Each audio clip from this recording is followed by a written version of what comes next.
Hi, welcome back to a view from the fourth floor. Now, we've gotten our cabinet. I think the Prime Minister announced his lineup. There were mixed reactions coming from all sides. I think supporters of Pakatan Harapan was a bit disappointed. The other side, the Perikatan Nasional folks, especially the former Prime Minister Tan Sri Muhyiddin Yassin, was highlighting how the selection was hypocritical. But I think deep down everyone knows that this is a compromise that the Prime Minister had to make in order to accommodate all the different parties that were involved in setting up this unity government. So personally, I think there were a few appointments that I felt was a bit off. The MITI minister, for example, I think putting Zafrul back into the cabinet after his performance as finance minister, and especially after he lost the election last time, kind of like a sour note because think of all the people that could have been appointed as senator. There's a lot more talent out there that could have been selected instead of him. Non-appearance in the cabinet, I think there were a few DAP MPs that we felt, or that I felt personally, that could have continued as part of the cabinet, but I guess there were differing different views on that. So yeah, but so it's still early days. I think that there should not be a long honeymoon period. I think for the new cabinet. In fact, even the Prime Minister was clear in terms of his first priorities, which is to kind of kickstart the economy and make sure that the cost of living issues or increases that's being faced by everyone is being managed. And again, the appointment of Rafizi Ramli as the minister in charge of economy might be something that can be a surprise. I don't know, because he's talk a big game and he has all the stats and all the data, and I guess with his experience, maybe we can see something being done or something that can surprise everyone. Now, in other news, now I think if you follow World Cup, I'm a Holland fan myself, and yes, Holland is into the quarterfinals after their 3-1 win over the United States. I have to tell you that I'm not following the World Cup as diligently as I could be. I don't know, just it's probably the age, or probably because of the timing of the games. You can't like stay up to watch the 3 o'clock game anymore. So just rely on the results as they come out in the news. So I think that there's still a few games, interesting games that's coming up. I think we're still waiting to see how England fare, and I don't know, who knows, maybe we might get a different winner this year. Who knows? Okay. Another thing I want to talk about. I've come to the stage where I'm thinking about getting a new camera. Partly because of all the YouTube algorithms that's keep on giving me all these recommendations about all the cameras to watch, and it seems that there are two kind of compact cameras that crops up every time, and one is the Fuji X100V, and the other is the Ricoh GR3X.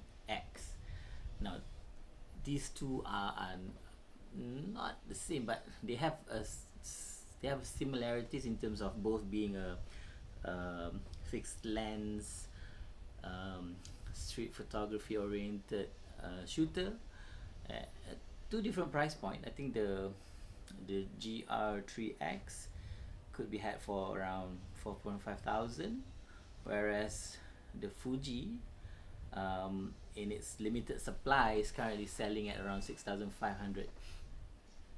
Of course, I have to admit I'm not a big camera guy myself. I just got into the hobby later in my life, which is a good thing because looking at how expensive this hobby can be, it's good that I got into it late. If not, I'm sure there's gonna be stacks or a whole lot of gear purchases that would have been made throughout the year. So anyway, thinking about this camera, I think because ultimately I want to be able to just take pictures whenever the opportunity presents. And I know you can still do it with your phone. Not saying that you can't, but it's just that there's a kind of quality that these cameras bring, that kind of allows you to be more creative with how you shoot and how you compose your images. But I don't know. I did a poll on Twitter to ask all the camera experts out there which amongst the two would be the better choice. I think so far, a lot of the voters or a lot of the people on Twitter is saying that but the better camera would be the Fuji. Yeah, I know. I've held it in my hands for a bit. Didn't manage to catch to take any pictures and all that. It's just that it feels solid. It feels like a camera that you can bring around and people will definitely ask of you about it. But the advantage that the Ricoh has is because of the size, which is quite small, quite pocketable. You can just put it inside your pocket, put it inside your your fanny pack, and just go out and don't have to worry about size and all that. That it is an advantage. But I don't know. I'm just thinking about it. I'm not even sure if I'm gonna get it yet. But one can dream, one can imagine.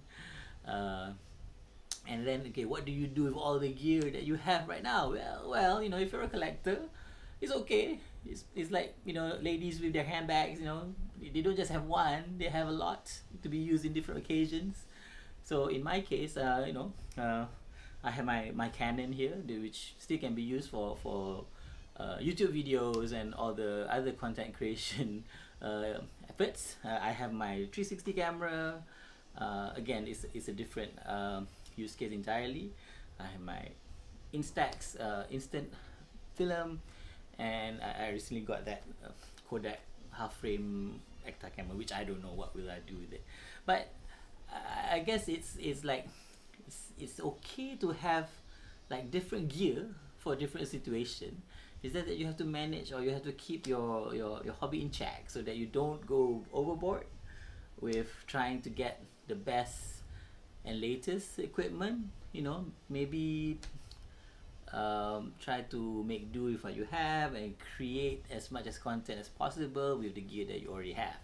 But who am I kidding? I mean, ultimately, people who love gadget, they always look at what else can be improved, what other things that we can bring, and it's just me. I think this is one of my gadget acquisition syndrome phases. And it started back then when I had a thing for phones. I always look towards changing phones all the time. But after a while, same phones, like if you're using an iPhone 11 Pro now, you can still use it. You don't have to get to the latest and greatest phones. So maybe it will come to a point that it'll be the same with cameras. I mean, you have one, you just use it until it breaks. But in the meantime, one can dream, and I'm going to thank YouTube for all the algorithms, all the recommendations of camera videos that always keep popping up in my timeline, and just keep dreaming. But anyway, that's the vlog for today. I think it's just going to be a short one. Still looking forward to what are the developments coming up from the government. The first session of Parliament will be on the 19th of September. No, sorry, 19th of December, and that's going to be another couple of weeks, and it will be interesting to see what's going to happen from now until that point, especially with the item that's like on the agenda, which is that vote of confidence for the government. There's always a risk that something could be done to sway the support of the current government to the opposition, but I don't know. Who knows? It will be an interesting watch. So let's keep our eyes open and see the developments as it happens. All right. Thank you for watching, and see you in the next one. See you in the next one. Bye.